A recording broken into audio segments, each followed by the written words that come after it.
As Cocke County residents work to recover from last week's flooding, questions are growing about who will help cover the cost of the damage. One homeowner says she may be on her own after recently learning that her insurance policy could exclude flood-related losses. For Laurel Shook, Thursday's flooding was unlike anything she's seen in the 20 years she's lived in Cocke County. The rain didn't initially concern her. It'll flood out here like maybe once every 2 years. Maybe we'll get a flood once a year. But when she looked outside, she says water was rising fast. My sheds are floating down the big wide creek.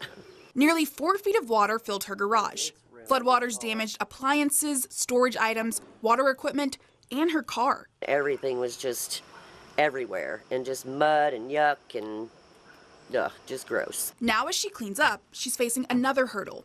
She says her auto insurance will cover her vehicle, but her homeowner's policy does not cover water that comes from outside. Why do I have homeowners insurance if they're not going to pay for anything? Cocke County Emergency Management Agency Director Joe Esway says residents affected by the flood are now entering the next phase of recovery. People are going to have to rely on their insurance companies and their neighbors to get things back to the way they were here. He says because the flooding was local and did not trigger a disaster declaration, recovery efforts will largely depend on insurance coverage, community support, and local assistance programs. The county is trying to do everything that we can to either simplify, streamline, or release the burden of cost on the taxpayers, on the citizens. Meanwhile, Shook estimates she has $10,000 to $15,000 worth of loss. I need help in the meantime to replace my things that I lost, and it's going to be a fight, and I'll fight it. That homeowner says she is still waiting for a final decision from her insurance company. Reporting in Cocke County, I'm Lauren Davis.